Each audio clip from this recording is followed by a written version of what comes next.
Right, here we are again. Welcome to Light Technology and the development of solar saturation technology. Now, we've just spoken about the ship's shell and its interior. We're now going to talk about the development that includes the ship's shell interior design. Now, we need radiational shielding.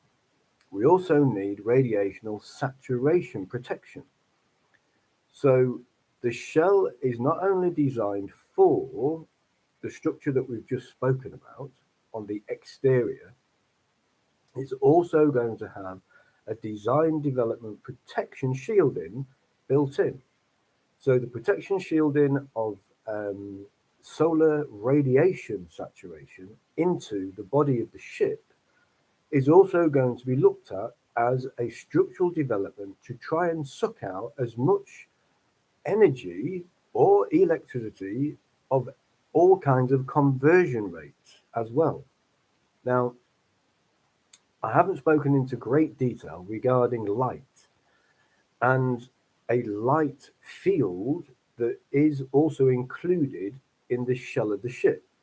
So, the light field, which is in the ship, will help manage the radiation saturation.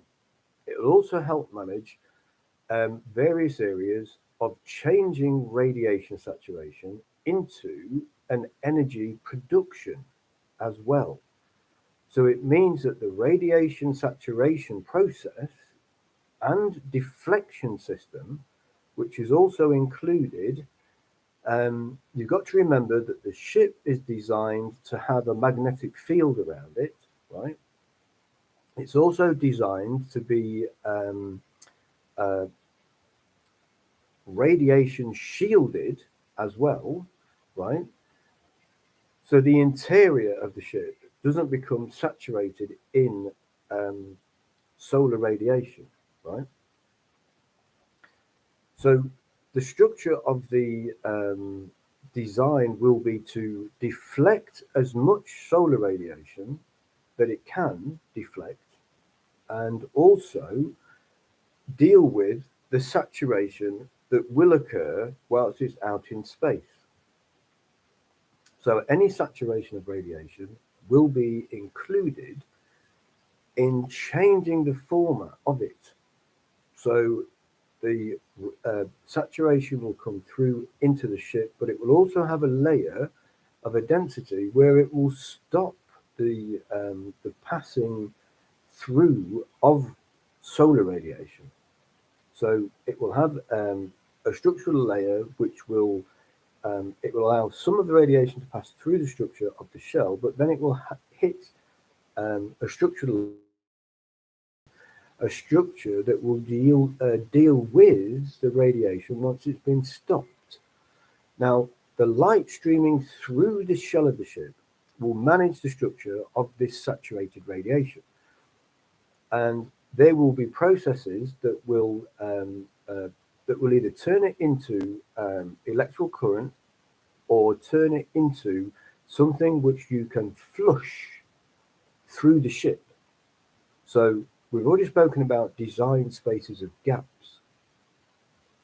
And once you've controlled the radiation saturation, you then should be able to flush the radiation that's in the ship that's been saturated through the ship and out the back of the ship. Now, the design of it will work like this: the radiation will come through and be saturated into the ship shell. The ship has a structure built in to be able to manage the radiation and contain the radiation and control the radiation. It will also then be designed to flush the radiation through the ship, right, to its engine. So all saturated radiation that gets held into the body of the ship shell will have a process of being flushed. So you'll flush it all the way through and it will be flushed straight through into the engine. Now, the engines will be designed to be able to take this flushed radiation, which is saturated, through the shell of the ship and plow it straight back into um, its thrust capacity. So when the engines are up and running and burning, and you're in your ship, and remember they are electrical engines and designed to run under electrical power, all of the saturated radiation that comes through and into the shell will be flushed all the way through into the engine. So we're going to use part of it as, we haven't actually tested it yet, right? But when we do test it, we're hoping for extra capacity of materials, right, to be burnt in the engine, right?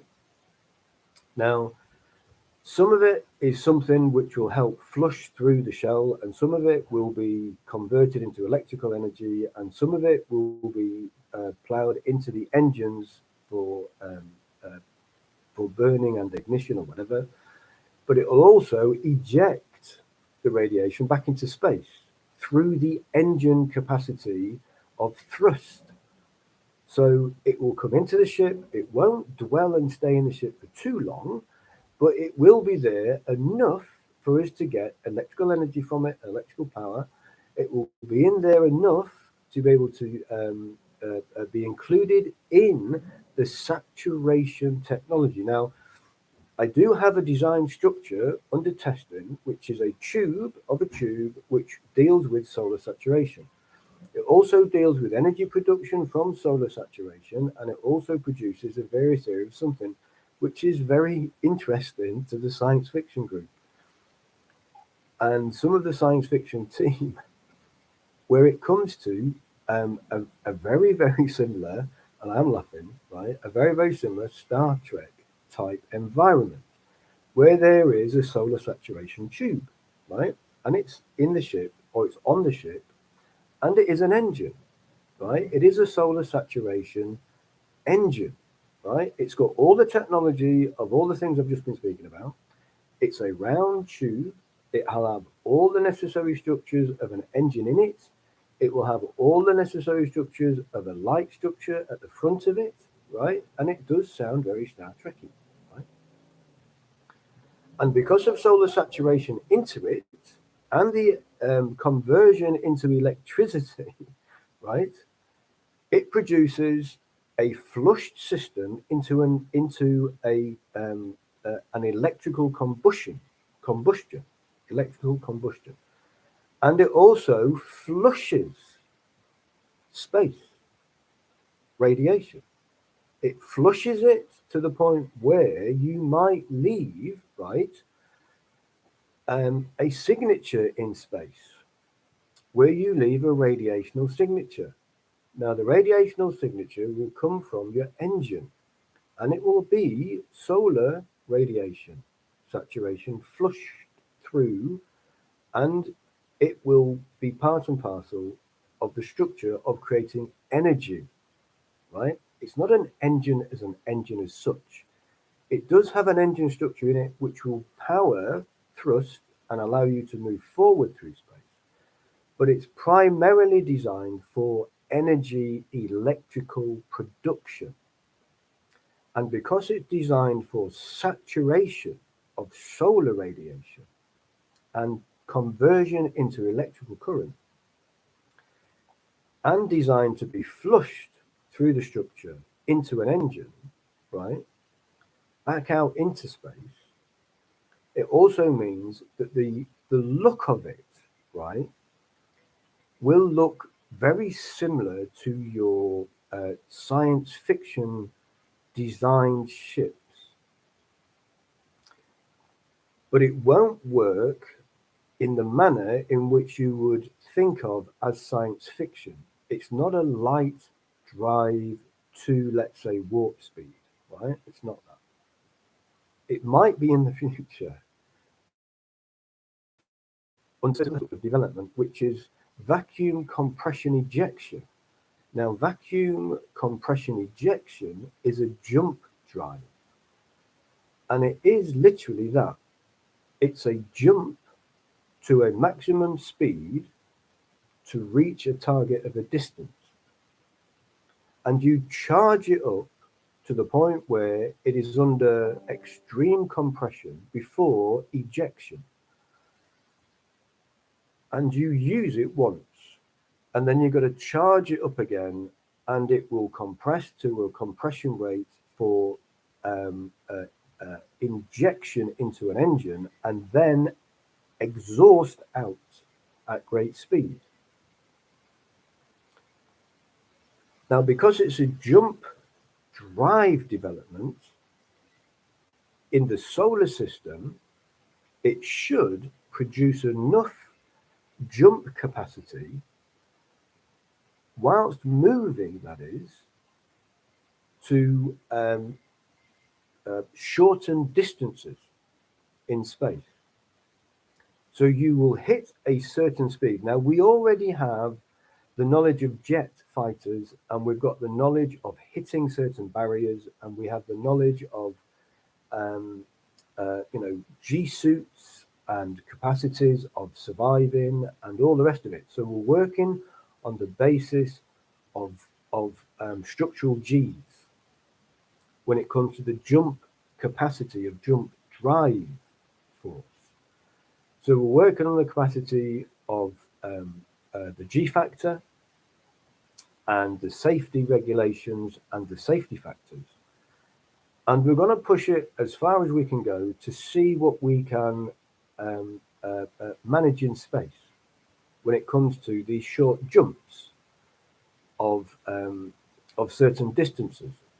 Now, with my calculations and other calculations of other people's, we think that we can shorten the distances between our planetary bodies in our solar system and shorten the time periods required for space travel by using these jump capacities.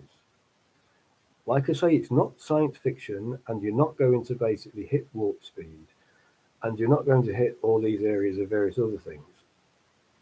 But it does bring the structure of science fiction into real science and real science development. So we have solar saturation tubes, we have for electrical current and electrical supplies into the ship. We have vacuum compression ejection jump capacity, right, to shorten distances. And we have the ability to be able to drain as much of this solar radiation by having certain things like solar paneling or solar paneling development to be included into the shell structure of the ship in the future. At the moment, we're just working with ceramic shell. There is no reason why in the future that the shell doesn't have a coating of solar panel material built into it. But again, this is all future development of future design for reusable spacecraft that will produce renewable energy. So the whole structure is designed for renewable energy production. It's designed for renewable energy from saturation technology. And it's also designed for renewable energy that will help power the interior of the electric tokamak.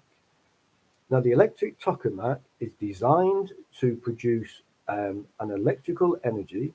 It's also designed to be compressed and to compress energy into a ball of energy. Now, in space, when we finish the space testing of compression of energy, of electrical energy only, which is electrical plasma energy, into a ball of energy under compression. Now, if you want evidence of electrical plasma compression, where you don't require too much of a change in atmospheric conditions, you need to check out, for the people that are not involved in the science group or science team, if you check out electrical railway lines, now there are electrical currents running through an electrical railway line. And during certain atmospheric conditions on our planet, these electrical lines produce a plasma ball of a blue energy. And this thing floats above the electrical line once it's been created, and it moves away from the electrical line, and it will move through the atmosphere, right? Until it moves away from its supply of electricity. It means that using the knowledge of electrical supply in an electrical line, of an electrical train line, right? When this thing moves away from its radial diameter connection of its electrical current, it goes out, right? It dissipates in a white light burst, right? But whilst it's in the radial diameter of the electrical field, it stays in its form of ball electric. And it's a dense ball of controlled electrical energy, right? In the tokamak, it doesn't have anywhere to move from or to, right? So it's going to get contained inside the tokamak, and the tokamak will keep it contained in its radial diameter of electrical field. So the tokamak will be full of an electrical field where the ball will actually reside and live. And it will be fed all of these electrical currents, right, in space that we are sucking out of space. So we suck the radiation electricity from space, we suck it through solar paneling, we suck it through solar saturation technology, we suck it through and change it into electrical current to keep this tokamak up and running. So as long as you're in space and got space radiation, you will always have electrical energy. You'll always have electrical tokamak and electrical ball energy contained by the tokamak, and you will be able to steep up energy through it. Now, with the structured design particles that I have created, these are particles which will energize themselves and produce electrical energy just by being a particle. So it's electrical energy particle.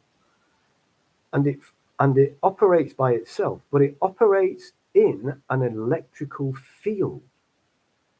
So the ship is shielded by ceramic. There are safe areas of corridors, but the whole ship is a field of electrical current. So the field of electrical current is the whole of the ship, right? And because this field is constantly fueled by solar saturation electricity, you can manipulate all electrical energy inside the shell of the ship. Not only can you manipulate it, you can contain it. And because you can contain all these things in a volume of electrical current, right? And all electrical current has a radial diameter of electricity energy. It has this natural electrical field around it, which is why these balls of lightning or these balls of energy that come from a power source, which is a rail source, and appears above the rail, right? Then it moves in its electrical field and then dissipates into white light once it's left its radial diameter. So containment is the key to keep your ball of electricity. Now, because we have the field of electric, right, we can power all things in the field of electric. Now, these particles of, of, of created light will light up in the field of electric if you have the sensors on the exterior of the device. It also means that if you hold a light plate in your hand, a developed light plate, which is the leaf light plate technology, which I'm developing and designing, in the field, if you have it with you outside the field, it doesn't work. If you move in with the device in your hand into the electrical field, it will light up and work. So the environment dictates whether the technology works or doesn't work, right? If you hold the device and you're in an atmosphere, right, with electricity in it and it has electrical density in the air, it will function and it will light up and work. So it means that in buildings that are on the planet, once you've created your interior structure of interior building, all technology in the building will function under the electrical field that is generated inside the building. Now, all electrical fields saturate into atmosphere. So it means that the building is the containment of the structure of the building. You have your renewable energy source in the basement of the building. The building is designed to literally build a saturation of energy into atmosphere, right? So you'll have something at the top of the building which will maintain and manage and contain, or help to maintain, manage and contain. You will have your basement, which will hold all of your electrical energy production of renewable energy. And then the building, once charged, right, with field current in the air, all of your technology will function. Take it outside, and you are now functioning under solar saturation of solar energy, of solar activation. Bring it back into the building, and it is now functioning under electrical current saturation of environment.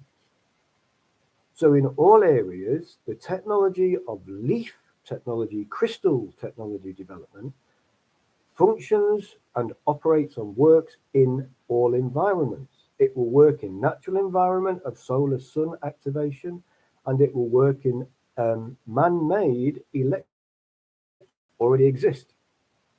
They exist because of the buildings that we have already, and they also exist in what's the word? In your server containment areas, right? The amount of electrical power and energy that runs your servers today, which is all your copper technology, inside the server room, there is a saturation of electrical energy in the atmosphere. With a leaf plate, even in copper technology, you can move into the server and it will activate because of the saturation of electrical into the atmosphere. Now that's the evidence, right, of the safety of atmospheric electrical saturation. Safety, right? We're already living in it. We already move in it. We already work in servers. We already work in server rooms. We already work in buildings that have multiple computers on every single floor. And every single floor in a building will have a layer of electrical current, and the building is supplied with all the electrical energies in copper wiring at the moment. And that also saturates into the atmosphere, where you can detect the electrical current in the atmosphere without connecting it to anything, right? There are devices which allow you to detect electrical field. Stick it on a wall, it lights up, right? Stick it on something, doesn't light up. Stick it onto a cabling and it lights up, right? The more you have when it comes to sensor technology, the higher the recognition of design the relevant structures of sensor technology that will censor electrical current in all atmospheres. You will be able to produce crystal technology of light technology crystal plating that will activate in all environments. It will activate in natural environments, it will activate in man-made environments, and it will activate in server structure environments as well. And we are so close now, under development of crystal technology, to build a plate of a video screen that will activate in our normal atmosphere. And it's all because of radiational saturation electricity in air. As soon as we have finely tuned the sensor technology, we will have a technology that will just, as soon as we have finely tuned the sensor technology, we will have a technology that will just switch on in all environments. At the moment, we have to create the environment, and it all operates and works. In a spaceship designed for it, 100% guaranteed works. Outside in the sunlight, it needs solar power and solar energy and a solar cell connected to it for it to operate. But with the advent of light technology and crystal technology and sensor technology being miniaturized to nano-size technology, the sensor capacity of censoring minute structures of electricity is now becoming possible. So we are now in an era of change when it comes to how to build technology that functions under all light activation. And all it takes is photosensitive printing onto new design structured crystal plating with all the development of little tiny sensors of solar power paneling, and it will start to recognize minute structures of electrical current. Now, you do sometimes need to have the thing powered and structured together. So I've created and designed another form of electrical power. It's based on krypton gas, and it's based on corruption through light. Now, it is purely just a light bulb, but it's highly developed and highly tailored for intense light bleed. And this is then placed into a tube. It's then got the interior of the tube, got solar panels all around the interior of it, right? The light source goes into the solar panel tube. It then gets capped off at either end, and it becomes a light bulb that the light source goes into the solar panel tube. It then gets capped off at either end, and it becomes a light bulb that produces energy. But it's more than a light bulb now. It is an energy production tube. So these things you can place into your phone technology. And you can, because it's on low consumption motherboarding, you can place one of these things in with a tiny little battery, and you will never need to charge your phone. It will always be switched on, and it can always be switched off. And you'll never need to plug it into electrical power supply, ever. So these are the developments of light technology and solar saturation technology and shell shielding technology for all kinds of resistance and all sorts of bounce back. And we are chips, but it will build brandings, and it will build brand new ecological environments. So we're going to leave it there. Hopefully that you're inspired to look for and keep an eye out for all of the developments that are coming from the space industry, and enjoy your futures.